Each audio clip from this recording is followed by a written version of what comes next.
My wife Audrey and I met freshman year in college. She was incredible to me, tall at 5 feet 11 inches, slim, with brownish blonde hair. I like tall, slim women, and she fits the bill perfectly. When we first met and she looked at me, her eyes lit up like a kid first seeing all the presents under the Christmas tree on Christmas morning. I am 6 feet 2 inches. I was on the swim team in high school, so I had a swimmer's build. All our friends were always joking. They knew we were thinking of each other because we were smiling so much, and our connection. It was wonderful. For the first 2 years, we spent a lot of time together. Any interaction afterwards was purely accidental. We were inseparable. We spent the entire day together, from waking up in the morning to going to bed at night. We did everything together and had so much fun. It was amazing. After a couple of years, our time together became more limited due to our college workload. And that's when Audrey made her mistake. Her mistake was Brad, a friend from the college basketball team. Everyone I knew sent me a message that night telling me to look at Instagram photos. Audrey was hanging out with Brad and there were even pictures of them together. I was really angry. I went to her apartment the next day and she was still sleeping. When she woke up, she was really tired and had a headache. I showed her the pictures and she told me what happened. At least she was honest. She went to the party with some friends and started drinking. She met Brad there and they started hanging out together. It got late and she didn't realize how much she had drank. She said she didn't even remember what happened after that. All our friends and most of my buddies told me it was a one-time drunken mistake on her part and that I should forgive her. Most of my buddies were saying that, also told me that she was the hottest girl I would ever get, and no way I would find another girl as attractive as her, who liked spending time together as much as her. I stayed mad at her for almost 2 weeks before I forgave her and accepted her offer to make it up to me in other ways. What can I say?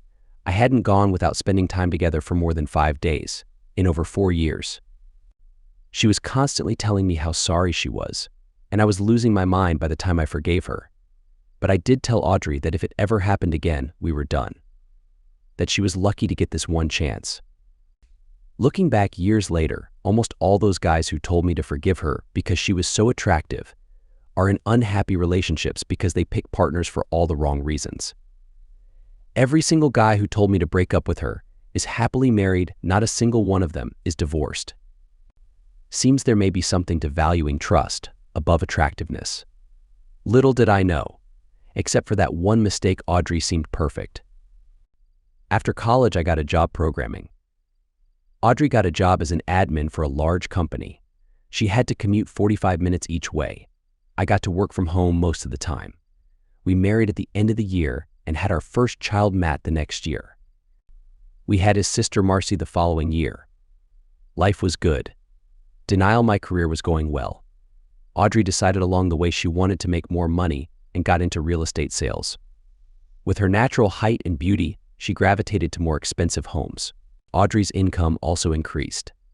Then Audrey's hours started to increase, including weekend work, and our time together decreased. I am the type of person who likes to trust but also verify. I had not forgotten what happened the last time our time together decreased. Within a week, I had monitoring software on her smartphone and a voice recorder in her purse. 2 days later, I got recordings of her with some guy named David. According to the GPS on her phone, they were at his apartment, which was across town from her office. My heart was broken. Like a drowning person looking for something to hold onto, I grasped onto the fact that they never told or texted each other anything sweet. No, I love you. No, you're the best. No, I missed this. I felt like there was still a chance for me to do more to win her back, for myself and for the kids. When she got home, I had prepared her favorite meal. The kids were dressed extra nice. I showered her with attention.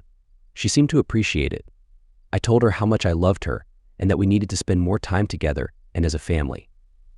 She agreed. I was happy. I had a chance. I was doing my best to win her back.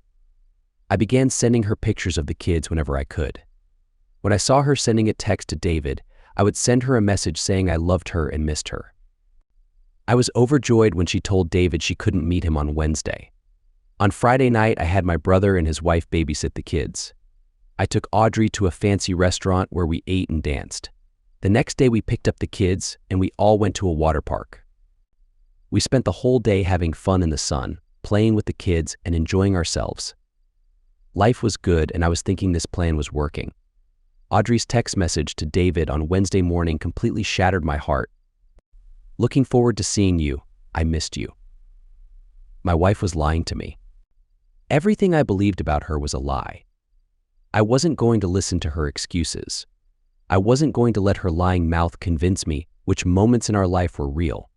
I wasn't going to listen how she was struggling, and she needed me to help her.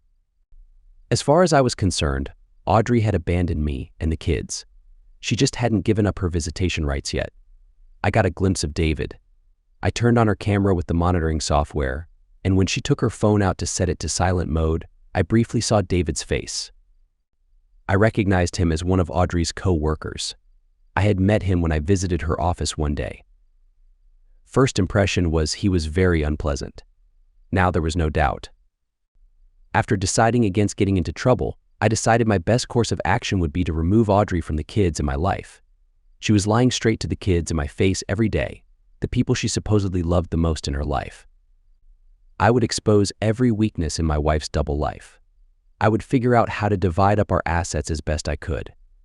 Being the primary parent, I would try to get primary custody of the children.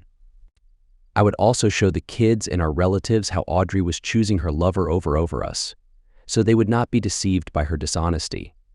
And I was going to make David payback as permanent and as unpleasant as possible. He was going to face the consequences in full for what he did to me. The following week was Marcy's band recital. I mentioned it to Audrey when I knew she wasn't really paying attention, which had become common, but Marcy was. The day before Marcy's recital, I used the monitoring software on Audrey's phone to move her calendar reminder to the day after the event. After I arrived at the school, I checked Audrey's phone to make sure she was at David's apartment, and then the monitoring software to verify her phone had been set to silent mode. I left a message on her phone asking her where she was. An hour later, I left a message reminding her that she was late. She called near the end of the band recital, in a panic, asking me if Marcy had performed yet. I asked her where she was, which she ignored, and she asked again about Marcy. I lied and told her she had just missed her and that we would see her at home. Marcy was upset on the way home because her mom wasn't there. I told her that sometimes adults get busy working to help everyone in the family and can find it hard to get away. Marcy seemed to accept the answer, along with Matt, but they were both quiet the drive home. Audrey being late and showing up near the end of family events was becoming the norm. When we got home, Audrey was waiting at the door, still in her work clothes, but somehow smelling fresh. She tried to make it up to Marcy with lots of affection. Marcy played the sad victim card that kids are experts at. After a couple of hours, Marcy finally gave Audrey a big hug and told her mom that she couldn't miss her next recital. I idly wondered if Audrey was really sorry she missed her daughter's recital, or if she was only worried missing her daughter's recital might expose her affair. Next, I noticed that Audrey and David would meet alone at the same little restaurant on the edge of town. The restaurant was best known for their Scottish eggs. Somehow, I got into a conversation about Scottish eggs with my father-in-law, and he mentioned how he had not had a good Scottish egg in years. I mentioned the restaurant. I made reservations for Wednesday, the day that Audrey and David most frequently went to the restaurant. I picked up my in-laws and drove them to the restaurant. Looking at my phone, I saw Audrey was still at the office. I took my in-laws the long way there. Halfway there, Audrey's phone was moving towards the restaurant. We finally arrived a couple of minutes after Audrey. I entered the restaurant behind my in-laws. When I stepped in, I saw Audrey in a booth in the back sitting right next to David. I asked rather loudly, "Do you want to sit in a booth or a table?" Out of the corner of my eye, I saw Audrey's head jerk up, her eyes go wide, and then she hurried to the other side of the table. David had a confused look on his face until he noticed us at the door. He then tried to hide. While we were being seated, Audrey quickly came over. "Mom and Dad, what are you doing here?" Dad smiling, happy to see Audrey. "We heard they have amazing Scottish eggs, and I thought we would come and try some." Audrey's dad leaned in for a hug from Audrey. "Audrey, well, they are really delicious. Why don't you guys come sit with me and my coworker? We're just sitting over there." She pointed to the booth in the back corner of the mostly empty restaurant, where David waved back. His face and neck were red. The smile on both parents disappeared. Audrey's dad took 2 steps away from Audrey to stand next to his wife and hold her hand. Mom, with her smile gone, stared at David and said in a dull voice, "Well, we wouldn't want to disturb your business lunch." Audrey, in an overly excited voice, "No problem. We were just grabbing a quick bite to eat before we head out to show a property." Let's just say the lunch was uncomfortable. After David shook everyone's hands, Audrey talked almost the whole time. My mother-in-law, with a frown, stared at her food the entire time. My father-in-law's smile disappeared the moment he saw David, and he simply stared at David the whole meal, not saying a word, not a single word. I asked simple questions like, "How long have you been working there? And how come a nice guy like you is still not married?" My favorite, "You know Audrey has a sister who is single. Audrey, you should introduce them. If they hit it off, we could be related." You could easily see how strained Audrey's smile was. Douche, after letting silence reign way too long after my comment, said, "No thanks, I have a girlfriend." I asked, "Really, is it anyone we know, or is it a secret and you don't want to say?" Douche, "She's in a bad relationship and is in the process of getting out of it. It wouldn't be polite for me to say who." He said it with an obvious smirk on his face as he looked only at me. I told you he was a douche. The smirk disappeared when he realized everyone at the table was staring hard at him, especially Audrey. Our food arrived. The in-laws, who are normally slow eaters, devoured their food. I ate only a few bites of my Scottish egg. Audrey noticed and asked me if the Scottish egg wasn't that good. I told her I had lost my appetite and stared at her. Audrey's mom waved frantically at the waiter and gave him a $100 bill to pay for everyone's meal. Everyone thanked her and she rushed off, saying she needed to use the restroom. The waiter returned, and Audrey's father picked up the change, stared at Douche like he smelled something bad, and went straight to the restroom without saying a word. I told Audrey and Douche, "Sorry we interrupted your business lunch.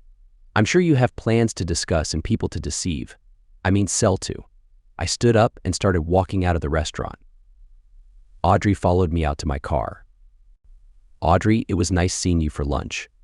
We can discuss this at home. Your parents will be out in a second." By now I could see Audrey's mom and dad coming out of the restroom hallway, almost running, straight for the front door, without even glancing towards Douche.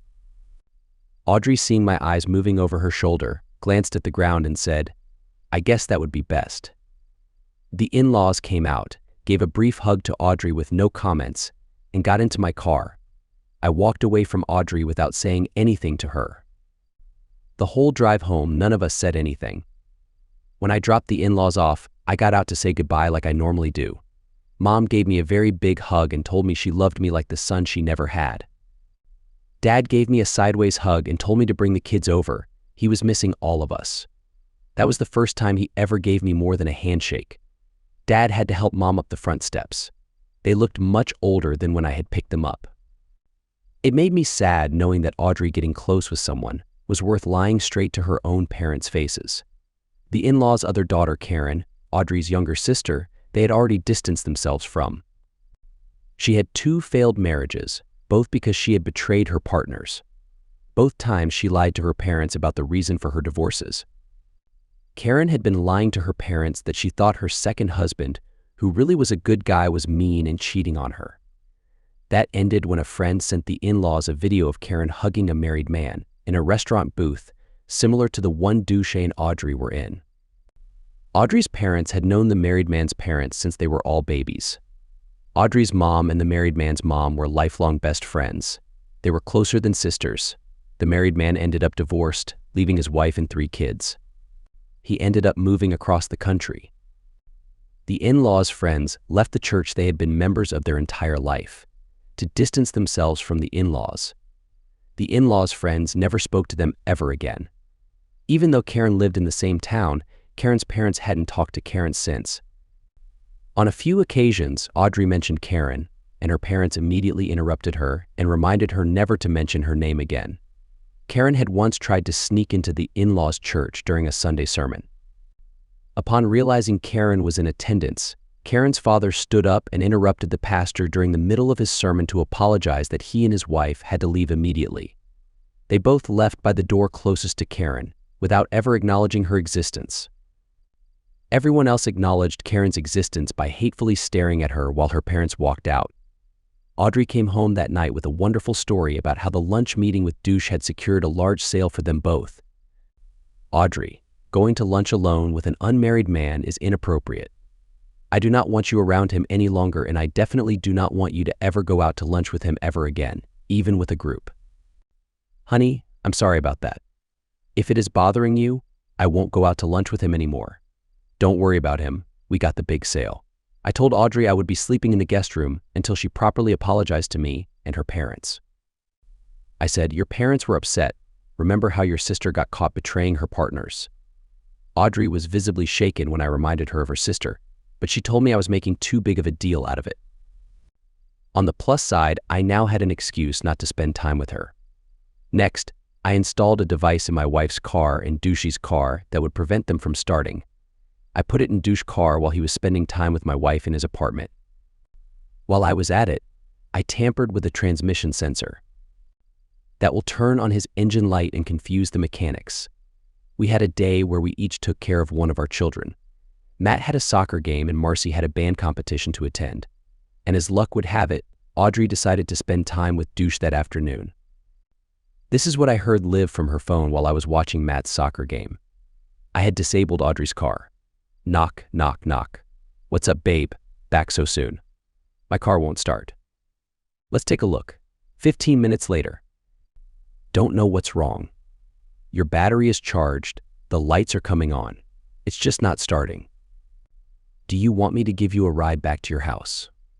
No, you dummy. After the restaurant incident, if my husband saw you drop me off there would be big trouble. Call a tow truck. I'm supposed to be picking up Mary to take her to her band competition across town. Can't you let your husband take her? He is with Matt at his soccer game. We already planned for me to take Marcy. You can take my car. Again, restaurant incident. Oh yeah, okay, take me to a car rental and I'll get a tow truck to come and get my car. Make sure you meet the tow truck driver when he gets here and pay him $50 to put our work address where the car was found. Audrey's phone rings. Oh shoot. Hi, honey. Me? Are you on your way to get Marcy yet? I'm having car trouble. I think it's the battery. Do you want me to come by your office and give you a jump? No. I mean, that's all right. I already ordered a tow, and I'm going to just rent a car from a place up the street, so Mary won't be late. All right, call me if you need any help. I hung up. Let's go now. You're driving me to the Avis place near our work. But there is a budget just up the street. Gosh, I can't have a car rental bill from a place nowhere near my work and right up the street from your apartment. Oh yeah, right. Needless to say, Audrey was too late picking up Marcy. Luckily, Marcy called me in a panic, so I asked one of the other fathers who we were friends with if he could take Matt home afterwards. After he agreed, I was able to get Marcy to the competition, barely. When Marcy and I got home, Matt was already in his room, and Audrey was waiting with her apology to Marcy. Still in her work clothes, but smelling fresh. Marcy, I am so sorry I had car troubles and couldn't pick you up. I got a rental, but by that time Dad had already picked you up. It's all right, Mom. I just made it to the competition on time, thanks to Dad. That's the second time in a row you have missed my recitals. I hope work is really working out for you. Marcy stormed off to her room. Audrey pleaded with me. It wasn't my fault. I had car problems. I called your work after lunch and they told me you had already left for the day. You had over 2 hours to get Marcy. What happened? Audrey froze and stopped breathing for 3 full seconds. Then she regained her composure and said, I had some errands and I thought I had plenty of time to get them done. I didn't know my car would stop working. I looked Audrey in the eye for a few seconds, watching her fidget slightly. When she caught what she was doing, she froze and stared back at me. What errands were you running? You never mentioned anything to me. I stared at her hard. Nothing important. Just some things I needed to take care of. I said, well, I hope that little thing you needed to do was more important than your daughter's happiness, because you're on pretty thin ice with that stunt. I then walked up to bed in the spare bedroom where I had been sleeping, alone. Well, at least I was able to answer the question I had idly wondered. Audrey didn't care about missing our kids' events. That other guy was all she cared about. She was only concerned about getting caught. If she really cared, she would have canceled her plans for the day.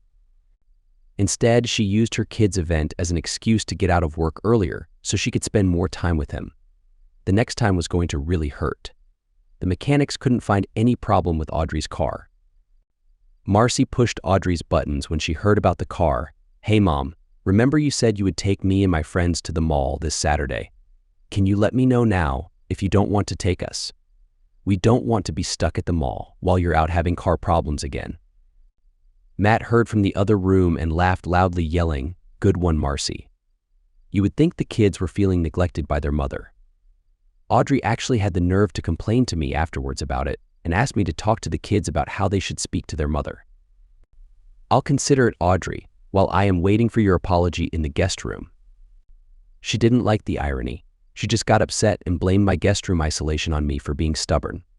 Saturday, I ended up dropping off and picking up Marcy and her friends at the mall. Audrey said she had work to do.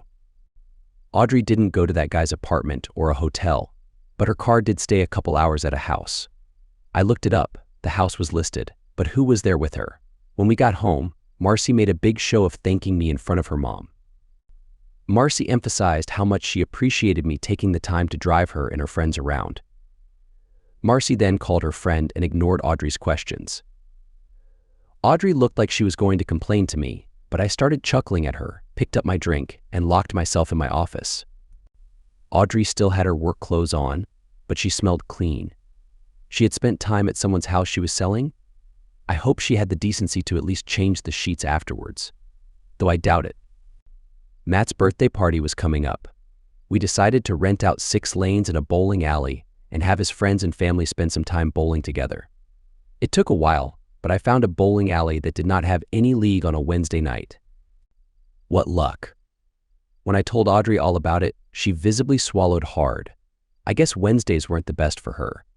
I told Audrey I would pick up both kids and some extras who were going to the party. I needed her to pick up the cake and candles from the grocery store.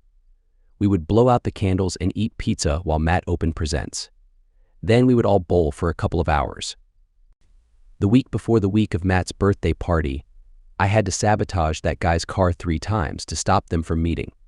The week of, they decided to do a Tuesday lunch, so I had to sabotage his car for good. That guy had to take his car to the shop instead. They couldn't find anything wrong, and he got his car back late that afternoon. I was hoping their pent-up frustration would lead to a breakup on Wednesday. I was relieved when I saw Audrey's text, this time on Wednesday morning, "Looking forward to seeing you." A little after lunchtime, her phone GPS showed her moving towards that guy's apartment. Plenty of time for her to have some fun, get the cake, and make it to the party. It also gave me plenty of time to pick up Audrey's present, have some fun, get the kids, and make it to the party. I went and got a car I had rented for this special occasion. I needed a car with a large trunk just in case Audrey's present opened in the car. After making sure Audrey's phone was in that guy's apartment, I took my bag and Audrey's present to his front door. Gently placing the pet cage, which was covered with a cloth, against his front door, I opened the cage door. The front of the cage was now only blocked by that guy's door. I then took my recently purchased door-breaching ram, took 3 practice swings, then smashed it into the door with a very loud crash. I took my taser from my pocket and briefly discharged it against the metal cage. After driving off, I connected to Audrey's phone microphone.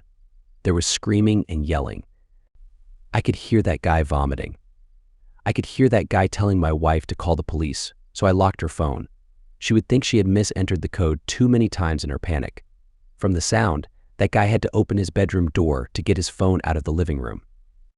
From the yelling, the skunk sprayed a second time and hit him. That guy finally got hold of the police and told them there was a wild animal in his apartment and that he needed help. The police arrived in about 15 minutes. Seeing signs of forced entry, the police entered with their guns drawn. The skunk sprayed first. I heard both the cops shouting and vomiting before they got the apartment door closed. It took a couple of hours for animal control to arrive, then subdue and capture the skunk. After animal control left, 2 smelly cops sat across from 2 smelly persons, Audrey and that guy. 2 other cops had arrived to assist, but when they smelled the apartment, they quickly departed. "Cop, Who is the resident of this place? That guy I am. And who are you? Here is my driver's license. Cop, looking at Audrey, do you live here? Audrey, no, I was just visiting. Do you have some ID? Is this really necessary? Listen, lady, I just got sprayed by a skunk and vomited for over 5 minutes straight. Don't play games with me. I am not in the mood. Here is my license. So how do you know that guy? We work together. So what are you doing here?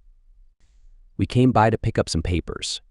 After some talking on their mics to confirm Audrey's and that guy's identities, the cop asked, so what was the skunk doing in the apartment?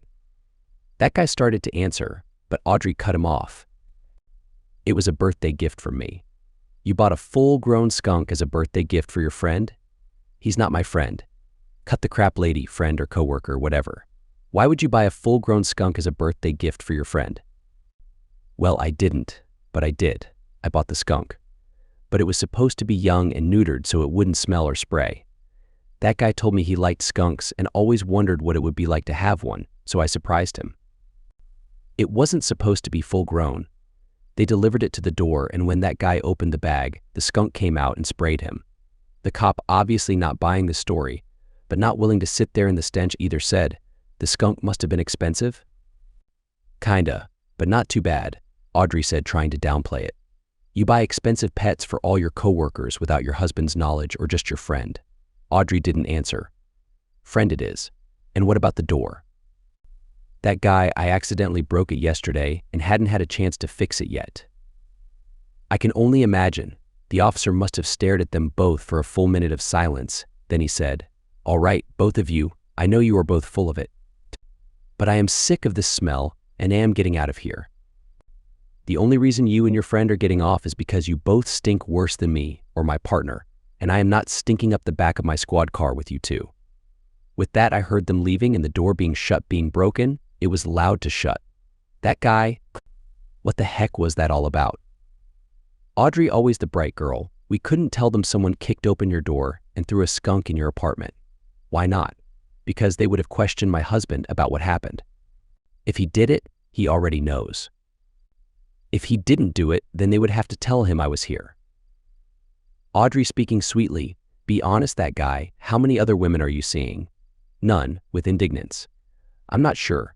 Well, now I'm certain that I made the right decision by lying to the authorities. It was probably one of the other partners seeking revenge. Either way, I'm going to find out if my husband was involved.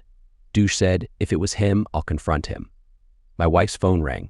Hi, Audrey, have you gotten a cake yet? I said, knowing she could hear the sound of bowling pins falling in the background. Oh no, I got caught up with work. I'm leaving right now. AW Audrey, don't let Matt down either. Don't worry, I'm leaving right now. She hung up. From her phone microphone, I overheard Audrey saying, shoot. Matt's birthday party, I have to get the cake. Next, I heard Audrey taking a shower, getting dressed, and leaving Douche's apartment. When Audrey's GPS showed her about halfway to the grocery store, I disabled her car. After her fourth attempt to start it, I allowed it to start it. It died 3 more times on the way to the grocery store, but thankfully started again each time. She was going to be very late for Matt's party. When Audrey arrived at the store, I overheard her apologizing to the bakery staff, explaining that she had accidentally hit a skunk. They were quick to assist her and send her on her way. Audrey made it to the bowling alley towards the end of the party. After a brief discussion, Matt begged his mom to just go home.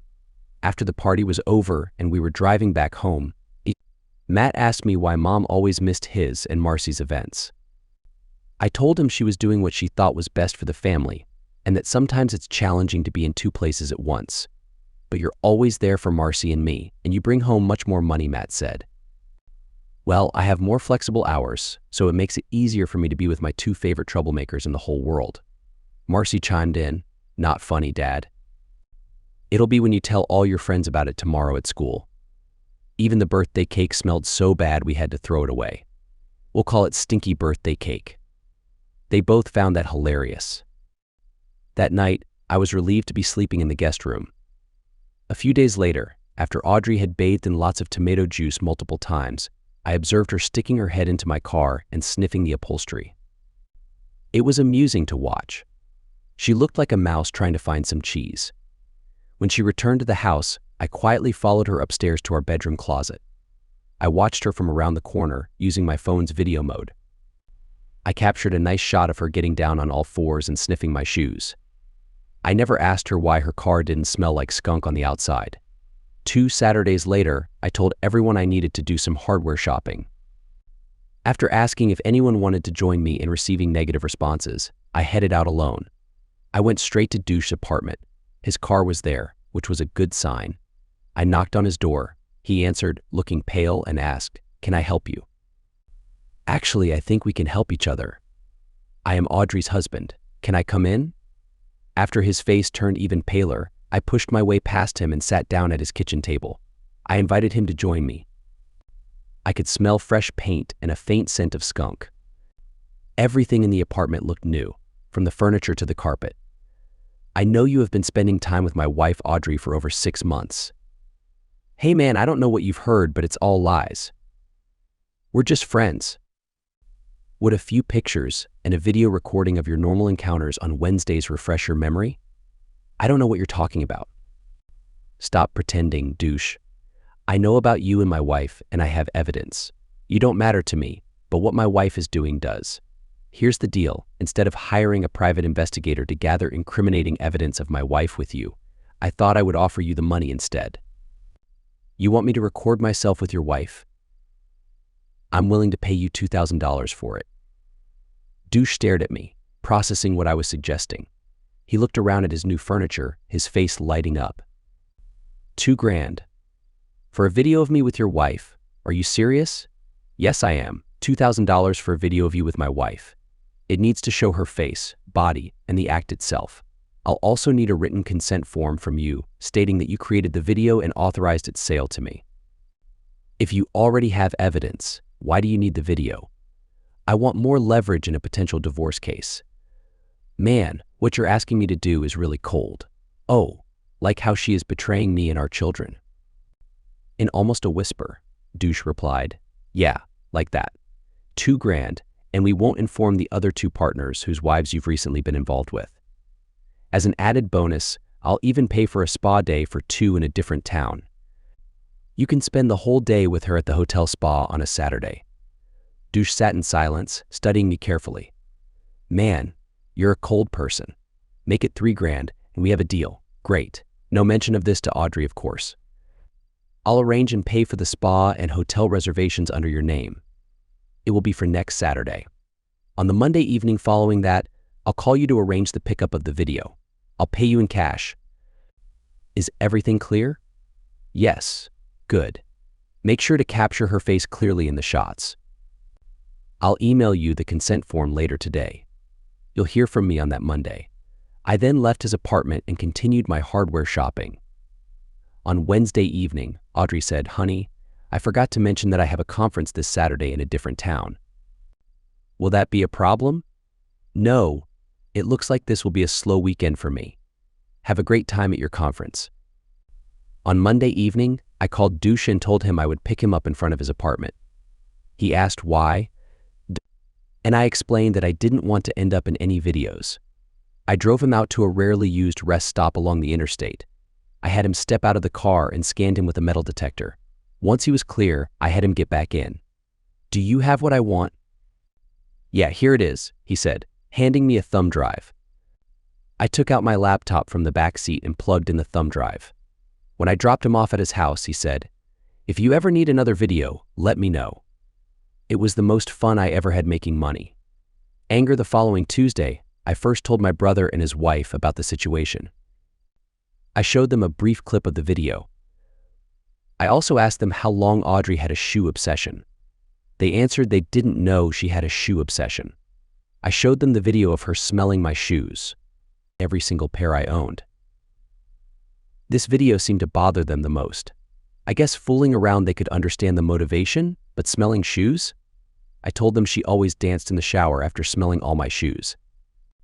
Days later, I noticed all the shoes around their house disappeared and their bedroom door remained closed. I showed the same thing to my parents. My dad burst out laughing at the shoe sniffing video. I also asked everyone to ignore Audrey until I gave them permission. On Wednesday, while their mother was spending time with Douche, I sat the kids down and explained to them what was happening. Mom has a boyfriend, and I don't know if she loves me anymore. After the shock, they asked if we were getting a divorce. I told them I would be discussing it with their mother when she got home from her friend's house today. They both yelled together, "She's at his house right now." I told them yes and pulled out my phone showing the GPS tracker in her car at her boyfriend's apartment. Marcy stated the obvious, "Is this why Mom is always missing time with me and Matt?" I showed them the dated list of their mom's meetings with the highlighted missed family events. I wanted them to know exactly how unimportant they were to their mother.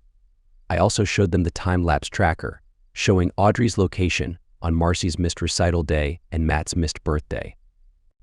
The tears started when they saw what time Audrey left the office on Matt's birthday. They were openly crying when they saw what time their mother left Douche's apartment to get to Matt's birthday. Gosh darn that skunk. I told them the most important part was that I loved them, that this was a problem between their mother and me, and we were going to do everything we could to stay a family.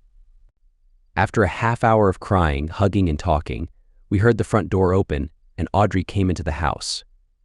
Bargaining, seeing the look on everyone's faces, she looked concerned and asked, "What's wrong?" "Kids, why don't you go to your rooms while your mother and I have a discussion?" Both got up and gave me a big hug, then gave their mother a very dirty look and walked to their rooms. Once I heard their doors shut, I asked Audrey to sit down. "What's going on?" "Audrey, I know you are involved with someone else." "Oh my goodness, no, that's not true. I would never betray you. Why would you ever say anything like that?" I could see Audrey's eyes starting to well up with tears. "Audrey, if you are not going to tell me the truth, then this conversation is over. There must be some mistake. Somebody thought they saw something that was not true." "All right, Audrey, we are done for today. Please take the rest of the day to consider what you are doing to this family. We will discuss this again tomorrow. In the meantime, do not talk to me or the children until we have resolved this between us." I then got up from the table and walked to my room, the guest room. Audrey following me the whole way, telling me I was mistaken. When I shut the door in her face, she stopped talking. Next, I heard her trying to talk quietly through Marcy's door. "Marcy, what did Daddy tell you?" "This is all a mistake. Please open the door so we can talk." Marcy stayed quiet, but she texted me and Matt. "Can you make her go away?" "I will try, but she just told me I was mistaken about her involvement with someone else, so there is no point having an honest discussion if she is going to lie. Maybe you are making a mistake?" "I have evidence of them together." "Oh," I opened my door and Audrey looked at me. "Please leave the kids alone until we have resolved this between us. You are making this harder for them than this needs to be. But I want to know what you told them." I told them the truth, that you have a friend. "Other than that, it is between you and I until we work this out. Now please leave the kids alone." Audrey sadly walked into her bedroom. I heard sobbing from her room the rest of the night. The next day, Thursday, I was sitting at the kitchen table waiting for Audrey when she came home. The kids were out at their friends' houses. They didn't want to be anywhere near this. "Audrey, please sit down." Audrey sat down. "Have you considered what you are doing to the family?" She nodded her head yes. "Are you willing to have an honest conversation with me about your involvement with someone else?"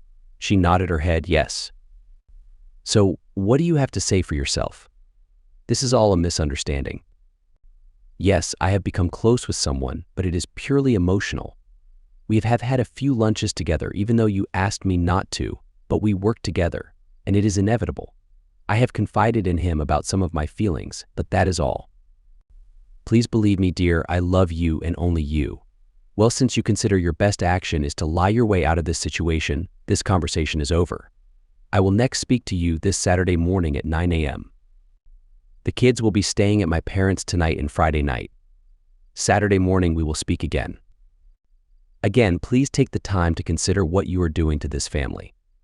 I got up and went to my room. Audrey said nothing and did not follow. Saturday morning at 9 a.m. I got up early Saturday and ate breakfast with the kids at Audrey's parents'. When I got home, I parked my car out front.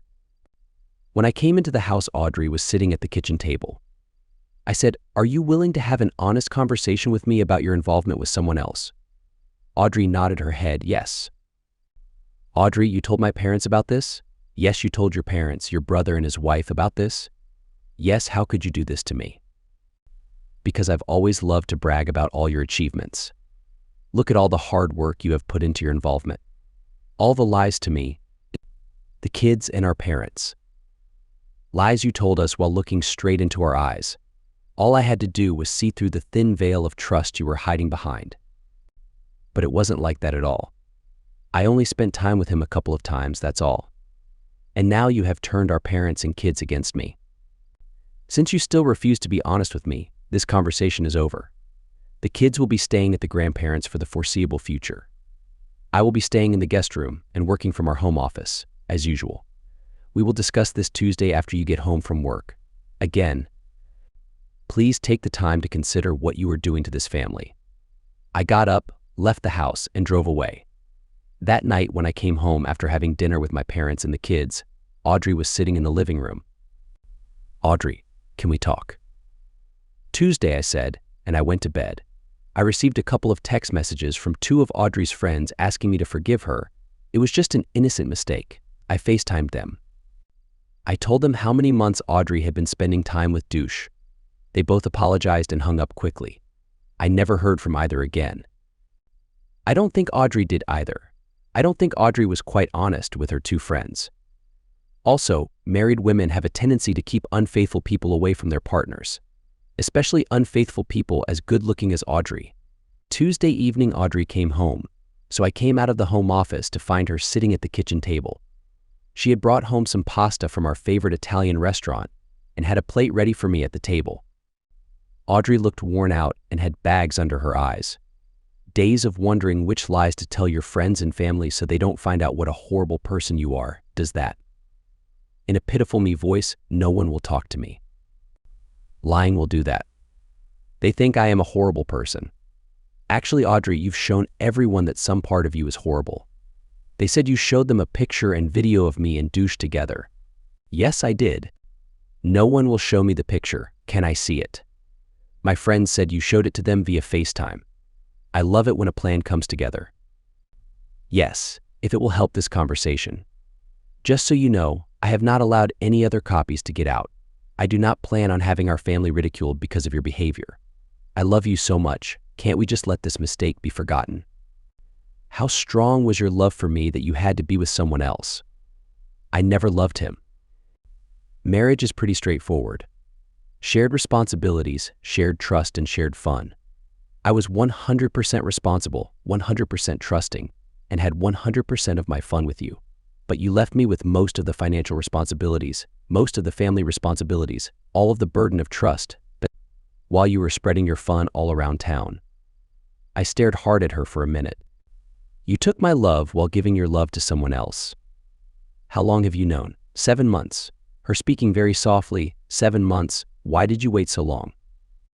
At first, I was hoping it was a one-time mistake and you would be honest with me and admit your mistake. Because, as you keep saying, you love me. I'm sorry. How can I trust what you are saying now? Because I love you, and I am telling you the truth. Is this the same truth you told me during our last 3 meetings where you denied ever being involved with someone else? After sitting silently for a couple of minutes, with me staring at Audrey and Audrey staring at her food. Audrey, what can I do to make this right? Retrieving an envelope from the home office, I put it on the table in front of Audrey. That is a post-nup agreement. Sign it and I will consider taking you back. You, I, and the kids will have to go to therapy, obviously, to make this work. I don't want to sign a post-nup, I stated firmly. Fine, then we are done. As far as I am concerned, you only want back together so you can get out of this marriage better financially, Audrey responded. What do I get if I sign the post-nup? I asked, hoping for some reassurance. If either of us decide to divorce, I get 70% of everything. If I get caught cheating, it goes back to 50/50. If you get caught cheating, I get 85%. In all scenarios, I get full custody of the kids, Audrey explained. I'll have an attorney look it over for you and sign it. I will only consider staying in this marriage if I am positive that you are willing to sacrifice something financially, I replied. How long can I decide? Audrey asked. Saturday morning, I replied, giving her a deadline. As I got up to leave, Audrey tried to lighten the mood. "Aren't you going to eat? I bought your favorite. After what you have done and all the lies you have told me, should I expect the questionable sauce to be extra fresh?" I couldn't help but let my hurt and anger show. Tears started streaming down Audrey's face. "Sign the post-nup so you can regain at least a little of my trust back," I said, trying to find a way forward. The next day, I visited Audrey's office while she was out. I had an appointment with the office manager, a respectable lady who had been working there for years. Based on the looks I received from everyone in the office, it seemed like Audrey had been spreading lies about me. "How can I help you today?" the office manager asked, giving me a suspicious look. "I believe there is a misconception that I am the bad guy regarding my wife," I explained. "Well, whatever the situation is, it's a personal matter that doesn't concern the office. Now, if that is all, I have a busy schedule and I kindly ask you to leave. If you refuse, I'll have no choice but to call the police," the office manager responded. "This does concern the office because it involves my relationship with my wife and a certain person that she is close to," I insisted. The office manager didn't appreciate my strong language. "Do you have any evidence to back up this claim?" "Certainly, here is a photo of my wife with her coworker. I also have recordings where they admit to inappropriate behavior while on the job," I said, playing short clips to provide evidence. She seemed very unhappy with the situation. "Can I assume my wife will be dismissed immediately?" I asked, wanting some resolution. "Yes, along with the other person involved," she answered, seeming noticeably relieved. She almost even smiled. "Can I keep the photo?" "No. I don't want it being shared around for people's curiosity. It's not something I want my family to be the subject of," I replied firmly. That day, Audrey came home in tears. She had lost her job and wouldn't be receiving any references.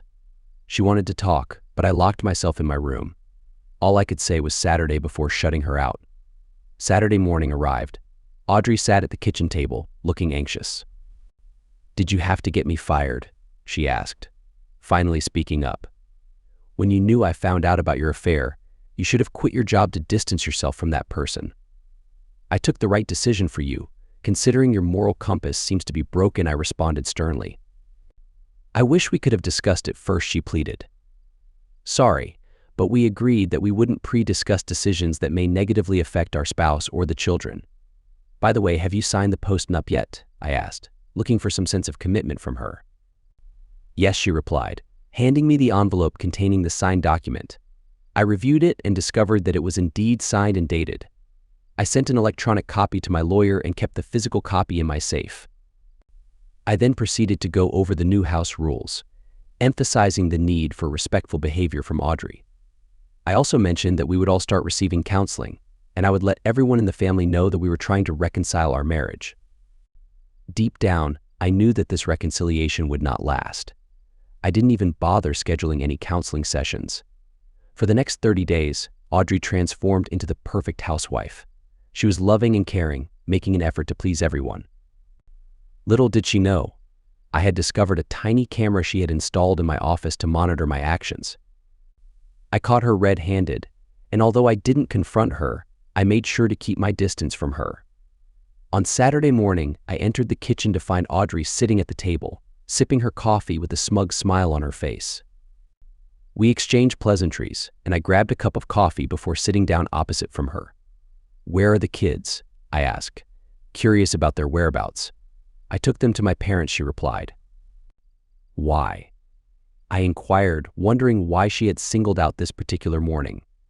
"We haven't been close in a while, and I was hoping to change your mind this morning," she said. "Fine then, be stubborn." I tried being nice. "I did everything you asked, but you and the kids still treat me like an outcast in this house. I demand more respect from all of you, starting now," Audrey exclaimed, frustration evident in her voice. "Is this really how you want to handle things, Audrey?" I questioned, saddened by the deteriorating state of our relationship. "Yes, in fact, I don't appreciate being coerced into this position with your manipulative videos. I have taken matters into my own hands. I deleted all the copies you had. You made a mistake by admitting you had control over them. I even got rid of your cloud backup and destroyed your thumb drive. I've been watching you, and you've become very predictable," she declared triumphantly. "I am tired of feeling like a pariah in my own home. and I'll be staying with my sister until you start treating me with the respect I deserve." Audrey stormed towards the front door, accompanied by her sister, who appeared from the dining room.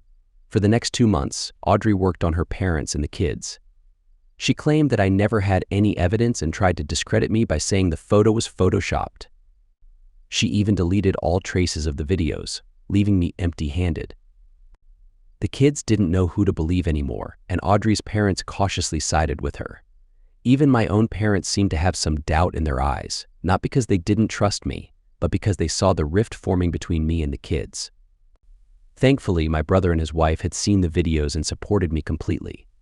I felt like an outcast in my own family. I met with Douche to set up another video session. This time I went all out. I booked a beachfront hotel room in Florida, paid for 3 male entertainers, and even bought first-class tickets for Audrey and Douche. I was desperate to finally expose Audrey's true colors.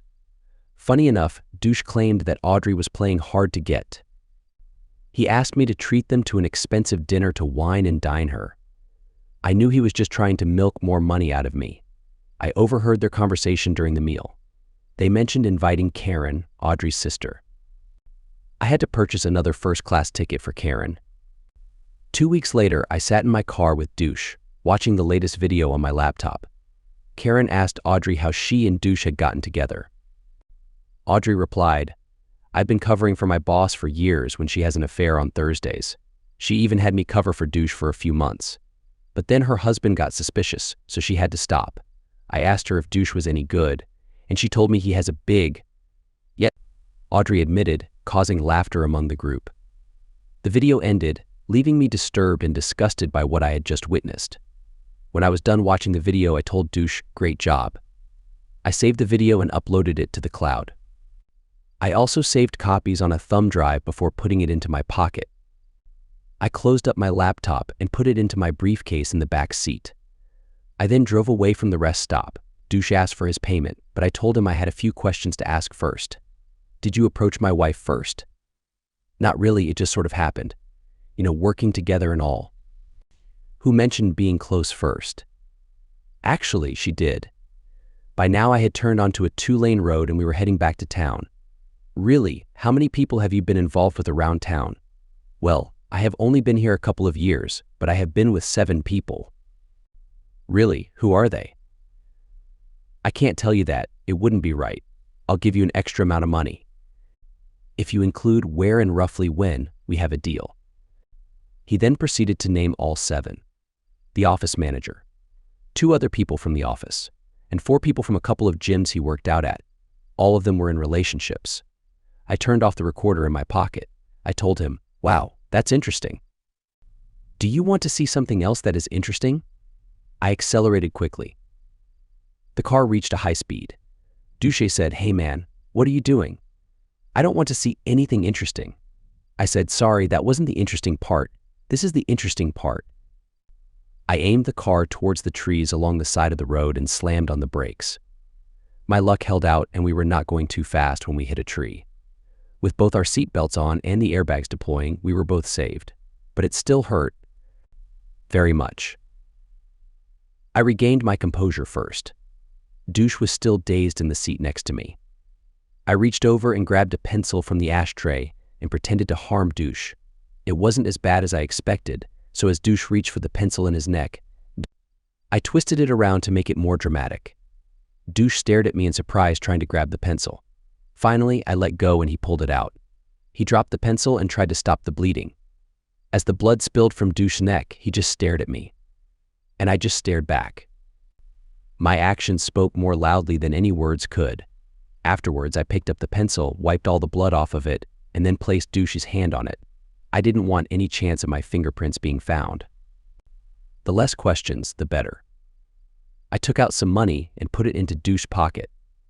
I then called the police to report the accident. The police later ruled it as an accidental death. I mentioned that he had been holding the pencil before the accident occurred. As expected, they took my laptop and thumb drive as evidence. After they checked me out at the hospital, I went home.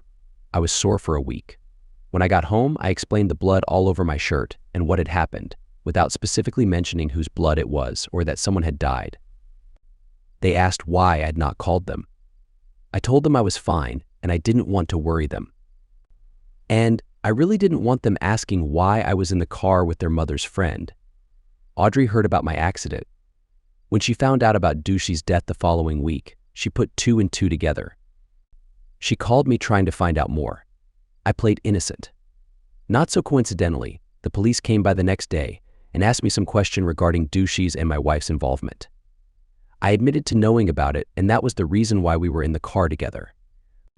I had given him some money to never see my wife again, but Douce had broken his promise and was asking for more money. Then the accident happened. The police played games and tried to pressure me, so I finally said, "Are you suggesting that I intentionally ran my car at high speed into a tree, hoping that only Douche would die? Well, it was pretty unlucky for Douche that the pencil went into his neck." Hey, it's not my fault the guy was unlucky. They pretty much left after that. Yeah, I had the chance and reason. But I had known about their involvement for a long time, and my fingerprints were not on the pencil. And who risks their life by crashing into a tree at high speed in a car to kill someone else? How could you prove that in court? A few days later, Audrey called me and said she wanted to meet with me to discuss our marriage, but after Douchey's death, she wanted it to be in a neutral location. She also wanted her sister to accompany her because she didn't feel safe alone in a room with me right now. I asked her what she had in mind. She said the house was out of the question. She didn't want this conversation recorded. She said we could meet at a random hotel that she would pick. I told her fine, but I get to pick the room. She tried to argue that she was the one in danger and she should get to pick both, but I told her I didn't want this conversation to be recorded either. This way, neither of us would know the final room until we were about to walk in. I started thinking about Audrey's true intentions in all this. She could have simply met me at our house like before. She definitely did not want me recording what was going to happen. We met the following Saturday afternoon. I followed Audrey and Karen in Audrey's car to a nice hotel across town. When we arrived and checked in, the hotel attendant proceeded to give us room 216. I told the attendant that I wanted a room higher up, with a view of the front of the hotel. I had the attendant name several rooms and then I picked one. Audrey and Karen were obviously disappointed. I guess they would have to pay again to retrieve their recording devices from room 216. They would have to forget about the bribe they paid the clerk. In the elevator, Karen stood next to me, put her arm around my waist, then pressed herself against my side and said, "No matter how this works out, I hope that we can still remain friends." I told her this discussion was meant to be between my wife and me, and that I preferred she didn't get involved. I was probably the only person Karen had openly flirted with for years, who she had not been with.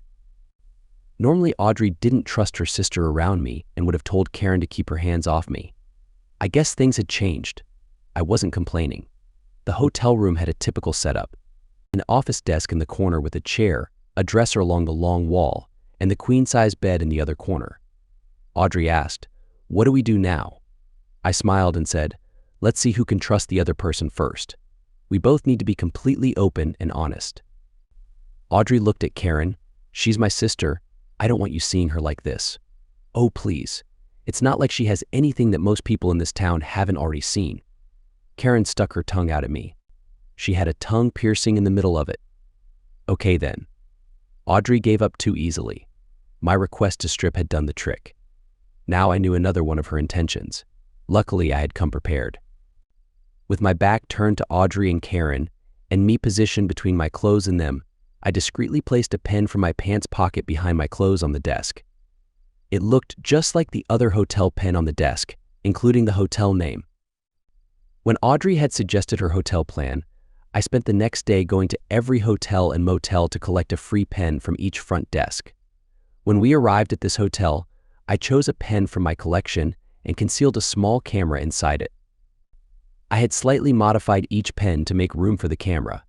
There was no visible difference, but the pen with the camera was slightly heavier than a regular plastic pen. I picked up my clothes, walked to the bathroom, and placed them inside. "Honey, let's not be like this. It was just a simple mistake." It wasn't a simple mistake. It was a cruel and calculated plan, like putting puppies in a bag and throwing them into a river to drown. In a higher-pitched voice, I continued, "Oh, I'm so sorry. I didn't know it would kill them. It was a misunderstanding when I drowned those 12 innocent puppies in that bag in the river. Honey, I'm sorry I lied to you, but it was because I was ashamed of what I was doing. I stopped lying when you confronted me, and I realized what a huge mistake I was making. Oh, you mean when I first told you I knew, and you said, there must be some mistake. Someone thought they saw something that wasn't true. A lie. Or the second time when you said, this is all a misunderstanding. Yes, I did have an affair, but it was only an emotional one. Another lie. Or the third time when you said, I only hugged him a couple of times. Another lie.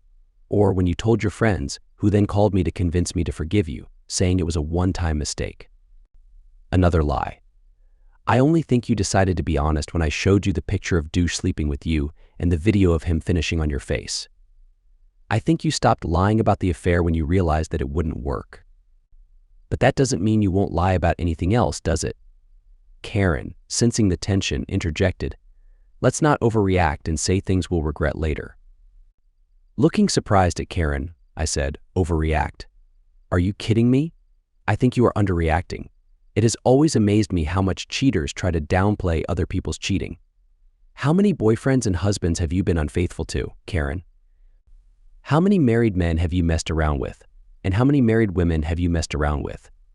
Karen just stared at me, never losing the smirk on her face. Her expression was bewildering. Audrey spoke in a timid voice, but I feel really sorry for what I have put you through. Oh, you feel really guilty, so everything should be forgiven. Unfortunately, I don't think your guilt is enough. My plan is to help you understand the severity of your actions. Audrey replied in a sorrowful voice, it's not that bad. Let me ask you, what separates you from a con artist? You know, someone who gains another person's trust and then uses that trust to deceive them. Returning to her normal tone, Audrey responded, I didn't deceive you. Marriage is built on faithfulness and trust.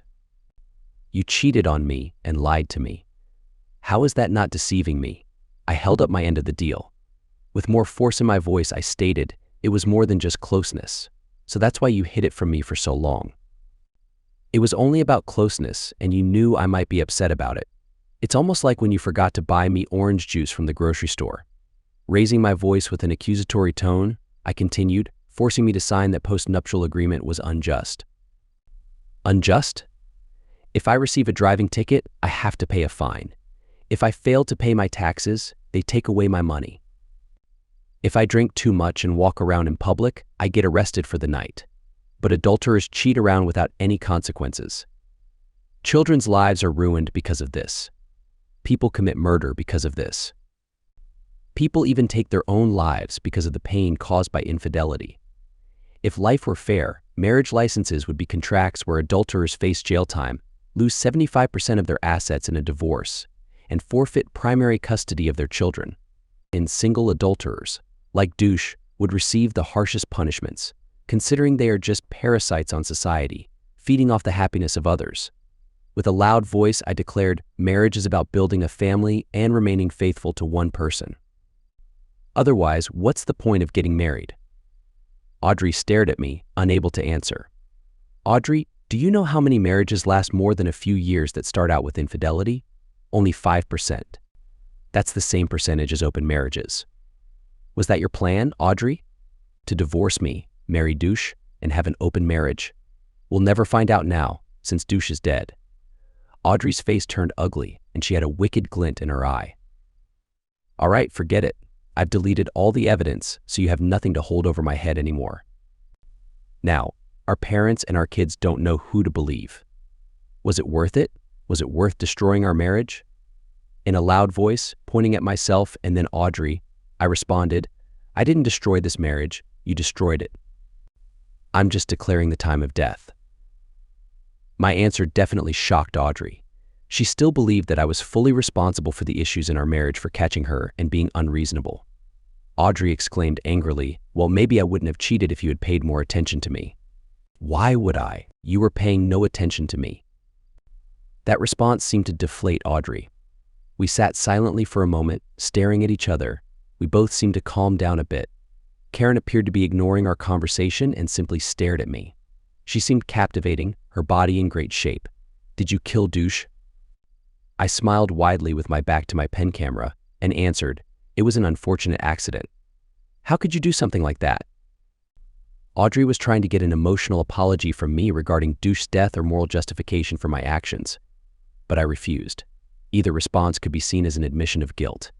So, I replied, after we crashed into the tree, you should have seen the expression on his face as he bled out.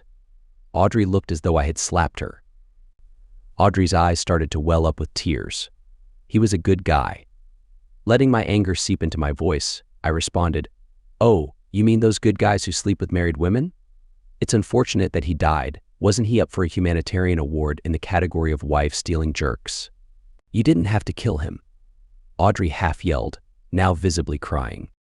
Is Audrey upset that life isn't fair? If life were fair, he would have spent a year or two in jail and not been in that car with me that night. But no, our legal system ignores adultery. So he would have walked away unscathed after destroying my marriage and the happiness of my children. The same marriage that the state recognizes as sacred but fails to protect. To me, he received his just desert's karma. In a tearful voice, Audrey said, "But you still love me, I know you do." Correction, I used to love you. True love is something most people never experience, even if they get married. I gave it to you for a brief moment, but all I received from you was a desire for a wedding, a desire for a husband, a desire for my money, and a desire for my faithfulness. You threw away true love for something as base as inappropriate, because you never knew the meaning of true love. Tears were streaming down Audrey's face. This definitely did not go as planned for Audrey. However, she regained her composure and got back on track. The look in Audrey's eyes changed. Her mind was working, primary plans ruined, time for the next attack. Audrey sat up straight, wiped her eyes, and looked me directly in the eye, saying, "I want a drink. Does anyone else want a drink? I'm going to the bar to get a drink, and hopefully when I come back, we can discuss this maturely." Audrey then got up, went into the bathroom, got dressed, and left the room. The door to the room abruptly swung open, and Audrey rushed in, holding her phone in front of her. "What are you doing to my sister?" Karen responded, "He's attacking me. Make him stop." Audrey pushed me off Karen and pulled Karen away from underneath me. Audrey stood tall, smiled at me, and dropped her phone on the floor. She quickly picked it up and hit the stop button on the video. She then performed a few other actions, presumably sending the video to the cloud. Audrey waved her finger in my face and said, "Now you've done it. I have you on video attempting to assault my sister." Thank goodness I decided to come back to the room just in time to save her innocence. They both chuckled at that statement, and I sat back down in the chair feeling defeated. Audrey continued, "This is how the divorce will go. There will be no mention of a post-nuptial agreement. If the post-nup is brought up, I will have you arrested for assault. I don't want to do that. You are only receiving this opportunity for the sake of our children. Secondly, I want 90% of everything and for you to cover all lawyer fees. I will have full custody of the children, receive 50% of child support, and 20% of alimony for life. If you don't comply, me, my sister, and this recording will see you in court, and you will be labeled as an assaulter. Do you understand?" Yes. I had underestimated Audrey. This final plan was clearly her main objective. She was a very clever woman. In a tearful voice, Audrey said, "But you still love me. I know you do. Correction, I used to love you." True love is something most people never experience, even if they get married. I gave it to you for a brief moment, but all I received from you was a desire for a wedding, a desire for a husband, a desire for my money, and a desire for my faithfulness. You threw away true love for something as base as inappropriate because you never knew the meaning of true love. Tears were streaming down Audrey's face. This definitely did not go as planned for Audrey. However, she regained her composure and got back on track. The look in Audrey's eyes changed. Her mind was working, primary plans ruined, time for the next attack. Audrey sat up straight, wiped her eyes, and looked me directly in the eye, saying, "I want a drink. Does anyone else want a drink? I'm going to the bar to get a drink, and hopefully when I come back, we can discuss this maturely." Audrey then got up, went into the bathroom, got dressed, and left the room. The door to the room abruptly swung open, and Audrey rushed in, holding her phone in front of her. "What are you doing to my sister?" Karen responded, "He's attacking me.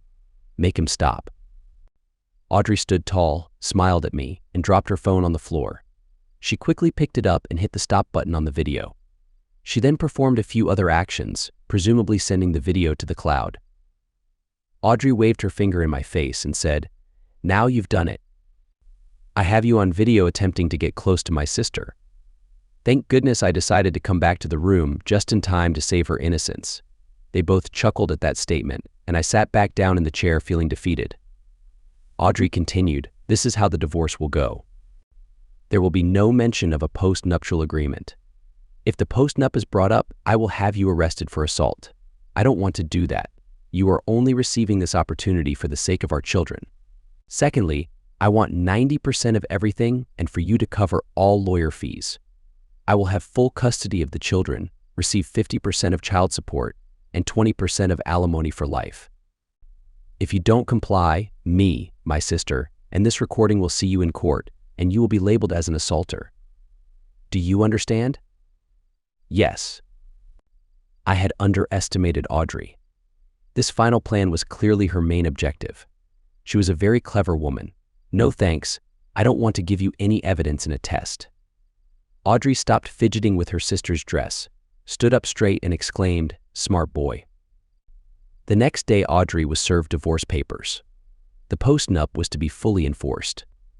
When Audrey called and threatened me with her tape, I told her, "You didn't delete everything, and I never showed you everything I have. You accuse me of a crime, I will be a free person the next day, and you will be sitting in jail." Like I said, Audrey is an intelligent person.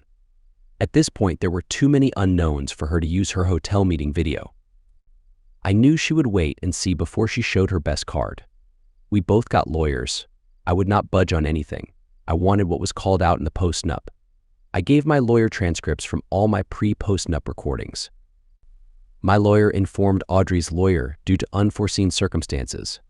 We were in the process of recovering the recordings that Audrey had deleted and only had the transcripts at this time.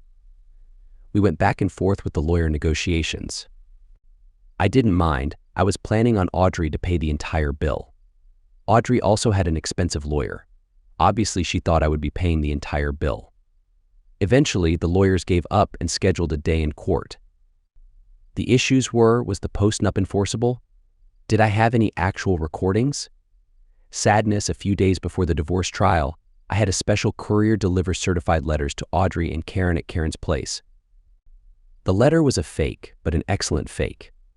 It was from the Center for Disease Control informing Audrey and Karen that shortly before his death, DidSheReally had come into contact with someone who had a very serious illness, and that the test results confirmed he had contracted the illness.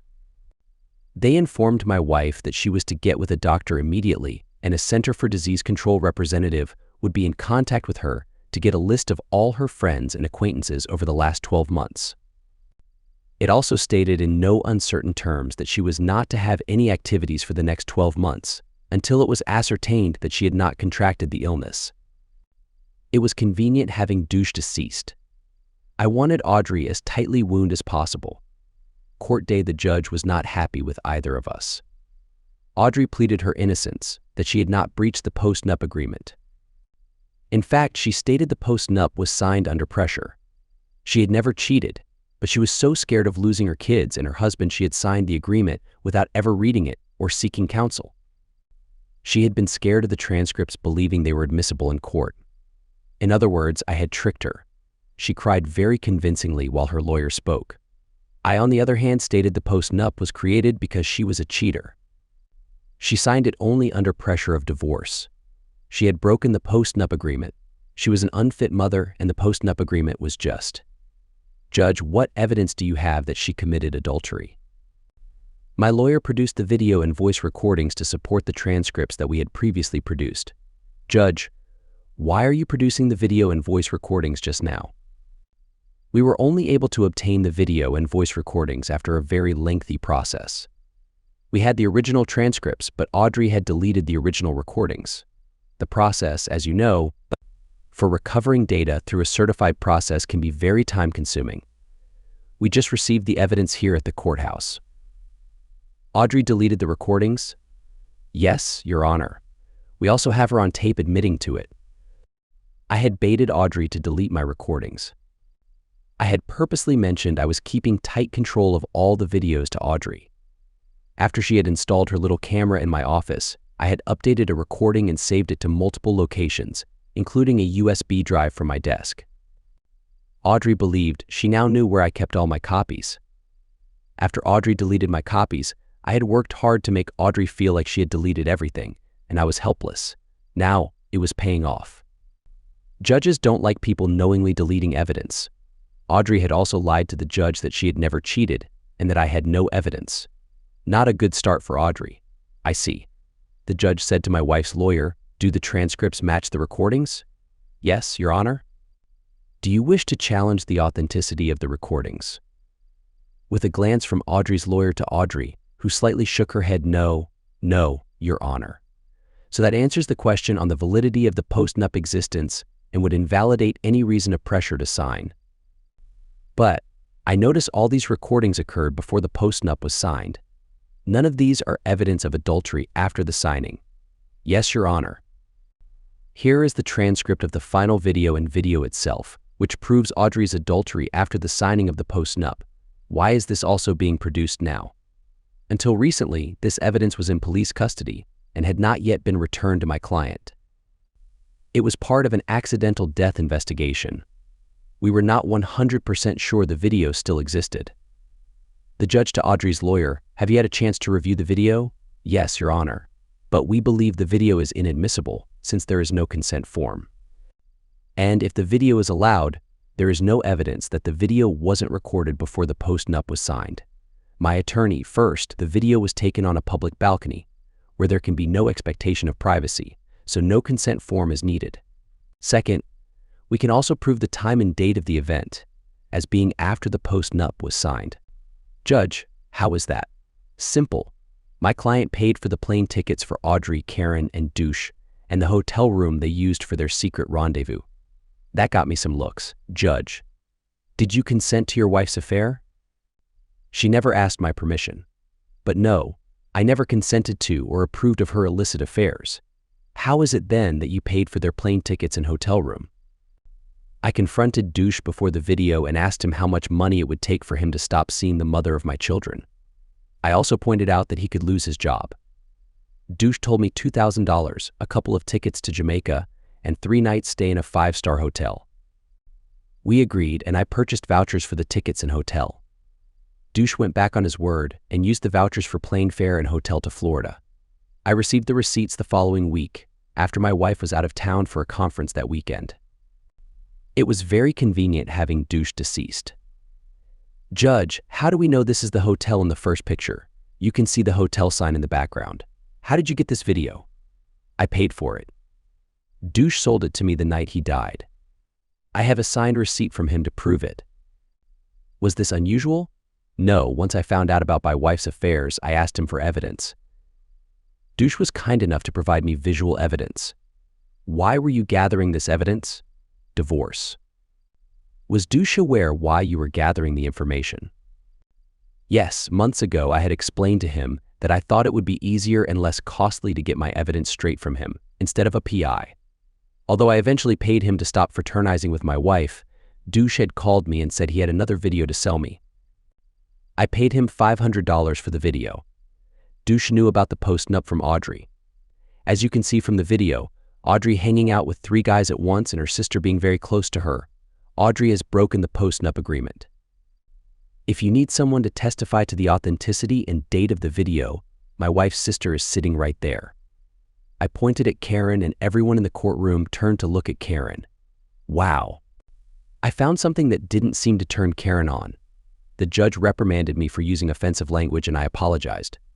The judge then asked, "Is that all you received from Douche that night?" Staring straight into Audrey's eyes, "That is all from that night." But he provided me with most of the recordings you have here today. He had been doing this for months. Including the hotel and flight cost, I had paid him around $3,000 total. Audrey looked like her head was going to implode. My testimony about Douche made her look like a complete idiot.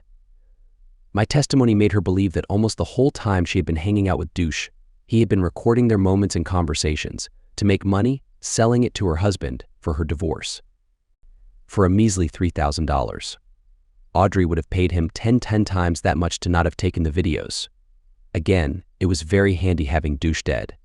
Even though she was mad, I could see the wheels turning in Audrey's head. That has to be all the videos he has. I was too careful with him to record anything of our recent hotel meeting. If he had anything more, he would have already produced it. I saw Audrey come to a hasty decision as I finished speaking. Audrey started whispering in her attorney's ear. Her attorney asked for a brief recess. Since we were near lunch, the judge allowed it. When we got back, Audrey's attorney stated he had just received a video that showed me committing a terrible crime that reflected on my character. It would also show that I had committed an adulterous act, which was enforceable within the post-nup. And Audrey and Karen were willing to testify to the authenticity of the video. The judge had Audrey and Karen verbally attest to the authenticity of the video. Audrey then explained, "Until this moment, my sister and I were unwilling to put the father of my children into prison. But now that I understand how manipulative he is, I have to do what is right." They showed Audrey's video. It began showing the hotel door and someone yelling, "Please stop."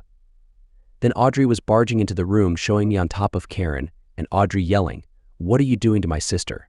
And then Karen yelling, "He's hurting me. Make him stop." Then Audrey's grabbing her sister, her phone hitting the carpet, and the video ending. "Then what happened?" asked the judge. I locked myself in the bathroom and told my husband that if he wasn't out of the room in 2 minutes, I was calling the cops. I also told him I had already sent the video into the cloud, so he couldn't get it. And did he leave? Yes. Now I was in deep trouble. I looked back at Audrey's dad and mom, who were staring daggers at me. Luckily, my parents were at home with the kids. I felt sorry for Audrey's parents. They just found out what a heartbreaker their good daughter is, and their bad daughter was their good daughter's supporter.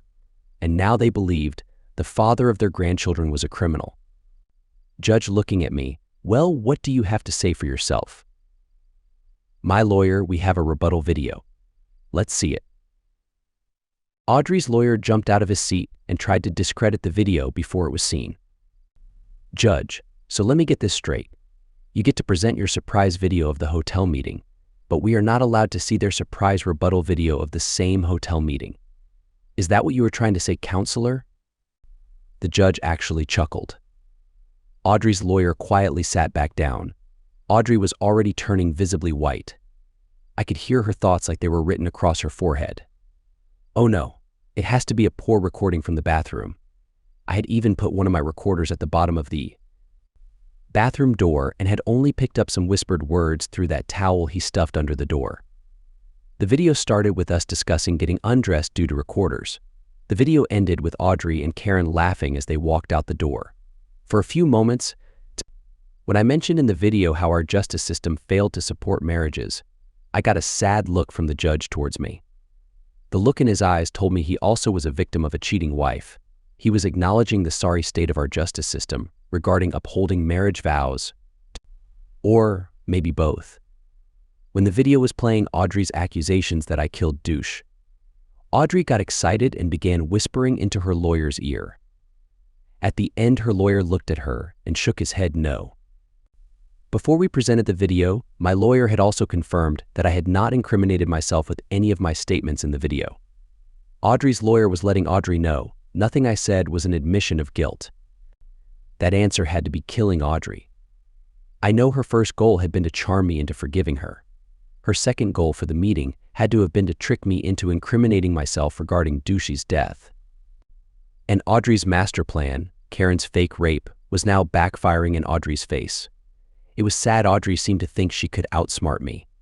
She seemed to think her affair was evidence she was smarter than me. But she hadn't outsmarted me. I had trusted her. She had hidden her affair behind the trust I had given her. Now that trust was gone. After the video was over, the judge pronounced the post-nup would go into effect as prescribed. My lawyer then informed the judge that we recently found out Audrey had a secret bank account which she had not declared during the discovery process. The account had more than all our other assets combined. Audrey had told me she received a check every 4 weeks. Instead, she had been receiving a paycheck every 2 weeks and had been putting every other check and most of her bonuses into her secret account for many years. She had also recently pulled all the equity out of our house with a second mortgage and put it into the hidden account, but I asked my lawyer to not get that specific in front of the judge or Audrey. My lawyer just handed the judge the bank account balance. The most recent transfer looked like Audrey had moved our mortgage equity into her secret account and was getting ready to run. This greedy mistake was officially how the bank and lawyers found Audrey's secret account. The second mortgage transfer was actually my handiwork, all done online through Audrey's logins from her phone. I had discovered Audrey's account the first day I installed the monitoring software. Hidden funds not disclosed during a divorce discovery process have a special law. The judge, using his discretion, per the law, gave me 100% of the asset, and she had to pay 100% of all attorney's fees and court costs. Luckily for me, Audrey got greedy and moved all the house equity into her secret account. Now, I wouldn't have to pay her half of the equity in the house, due to the judge's ruling. The judge then pronounced 90 days in jail for perjury for Audrey and Karen. In the end, I got 95% of all the assets, 100% custody of the kids, the house, the 2 best of the 3 cars, child support for a few years, alimony for 5 years, the parents' trust, Audrey almost completely out of my life, a prosperous career, and most importantly, my kids' trust back. Audrey got 90 days in jail, lost her secret bank account, a dead douche, stabbed in the back by her affair partner from the grave, lost her kids' trust, forced to pay 50% of the kids' college, ruined her career, and parents that have disowned her. The 5% she did get didn't even cover half the lawyer and court fees. She did get her clothes, her car, and her jewelry. Unfortunately for her, I had sold all her expensive jewelry the first month after I found out about her affair. We were happily married when I sold them. They were in the safe and I quit taking Audrey anywhere nice. She didn't have a reason to wear them, so she never noticed anything missing. She also couldn't prove I had sold them. I had countered that she had sold the jewelry and was trying to blame me. I bought my dream car with the jewelry money plus the car wreck insurance money I received. I had saved the jewelry money for months so I could combine it with the car wreck settlement I was hoping to receive. If I didn't receive a settlement, it meant I was going too fast when I hit that tree, and the money would have been used to cover my funeral costs. When Audrey went to jail, I informed the jail she and her sister were suspected of having a contagious disease. I gave the court a copy of Audrey's and Karen's CDC letters. When they came out of prison, both were bald. The bald heads and later short hair reaffirmed to everyone the rumors about their health. It took them almost 2 years for them to be cleared of their illness, but by then everyone they knew thought they had it. In prison, they both had started smoking, and it didn't help that they both lost so much weight. Every person in town knew who the Six Sisters were. It also didn't help to diminish the Six Sisters label with Audrey and Karen living together. By the end of their ordeal, the Six Sisters were considerably less attractive. Both looked 10 years older and unhealthy. Audrey tried to tough it out to stay near the kids. Good jobs were scarce with her reputation, so she had to commute about an hour away, a few towns over. The kids had been teased because of false rumors about their mother. Later, they faced some rejection for being the children of one of the Six Sisters. They never forgave their mother and were embarrassed to be seen with her.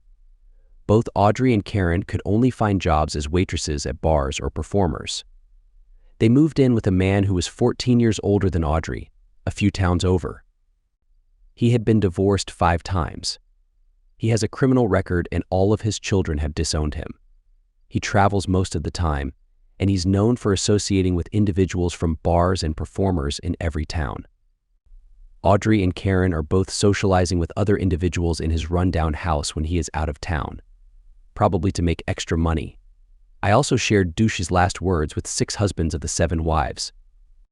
For Audrey's ex-boss, the mature lady who threatened to call the police on me and had bragged to Audrey about Douche's big ego, I personally played the recording to her husband and then retold to him all the things Douche had bragged about doing with other men's wives. I also played Audrey's video where she explained about covering for her boss every Thursday for years. From talking to him at one of the office parties, I knew he actually owned the real estate agency from before their marriage. As he was standing up to leave, he thanked me for Douche's death. I wanted to congratulate you on your driving skills. His parting words were said with a sly grin. I'm going to ruin her financially with the prenup. Every once in a while, I get drunken messages left on my phone. Usually, a tipsy Audrey telling me what I am missing. Always while she is spending time with her friend Karen, another individual, another person, or any combination of the above. Audrey and her acquaintances inform me about what I am missing in the form of teasing, enticing, or warnings. On rare occasions, the voice messages and videos are followed up with Audrey wishing I was gone like douche, her life is all my fault, or that someday she will get even with me. Typically, though, the messages and videos are followed up with Audrey crying, telling me that I am the love of her life, begging for my forgiveness, and hoping that we can reconcile someday.